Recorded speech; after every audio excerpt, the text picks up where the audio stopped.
ಪರಮೇಶ್ವರ, ಅಂತೂ ಎಲ್ಲ ನಾನು ಅಂದ್ಕೊಂಡ ಹಾಗೆ ಎಲ್ಲ ಒಂದೊಂದೇ ನಡೀತಾ ಇದೆ.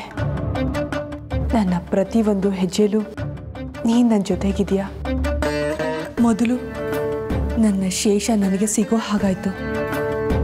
ಆಮೇಲೆ ನನ್ನ ಹಿಂದೆ ಬಿದ್ದು ನನ್ನ ಚಟುವಟಿಕೆಗಳ ಮೇಲೆಲ್ಲ ಕಣ್ಣಿಡ್ತಾ ಇದ್ದ ಆ ದುಷ್ಟ ಮನುಷ್ಯ ಹರ್ಷನನ್ನು ಯಾರಿಗೂ ಗೊತ್ತಾಗದಾಗೆ ಅವನು ಸೇರಬೇಕಾಗಿರೋ ಜಾಗಕ್ಕೆ ಸೇರಿಸಾಯ್ತು.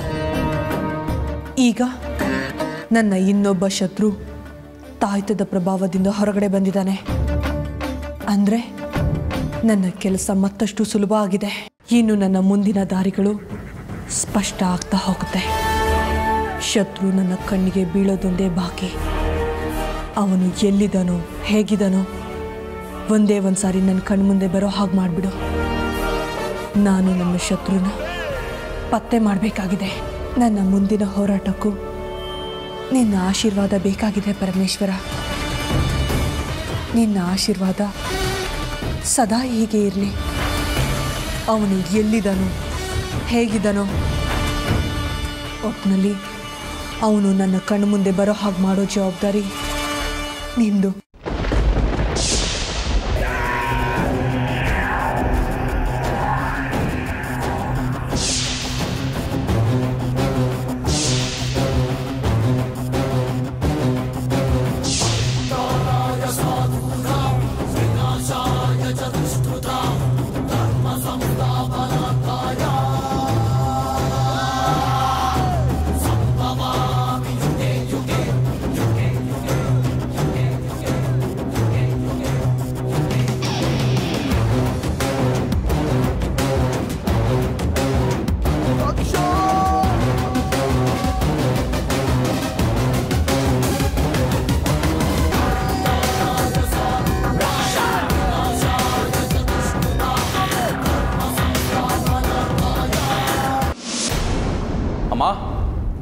ಅಮ್ಮ, ರುದ್ರ ಬಾ. ವಾಣಿ ಬಾ, ರುದ್ರ ಬಂದಿದ್ದಾನೆ. ಹೇಮಾ, ವಾಣಿ. ವಾಣಿ ತವ್ರ ಮನೆಗೆ ಹೋಗಿದ್ದಾಳೆ, ಮರ್ತ್ಬಿಟ್ರಾ? ಅಯ್ಯೋ, ನಾನೊಬ್ಳು. ಹೇಗಿದೆಯಾ ರುದ್ರ? ನಾನು ಚೆನ್ನಾಗಿದ್ದೀನಿ. ನೀವು ಚೆನ್ನಾಗಿದ್ದೀರಾ?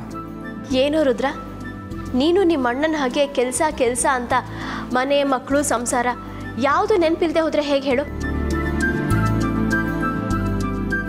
ಪಾಪ ವಾಣಿ ನಿನಗೋಸ್ಕರ ಎಷ್ಟು ಕಾಯ್ತಾ ಇದ್ಲು ಗೊತ್ತಾ? ವಾಣಿಯಲ್ಲಿ ಅತ್ತಿಗೆ? ಅದು ಅವ್ರ ತವ್ರ ಮನೆ ಕಡೆ ಯಾರೋ ಸಂಬಂಧಿಕರಿಗೆ ಹುಷಾರಿಲ್ವಂತೆ, ಅದಕ್ಕೆ ನೋಡ್ಕೊಂಡು ಬರಕ್ಕೆ ಅಂತ ಹೋಗಿದ್ದಾಳೆ.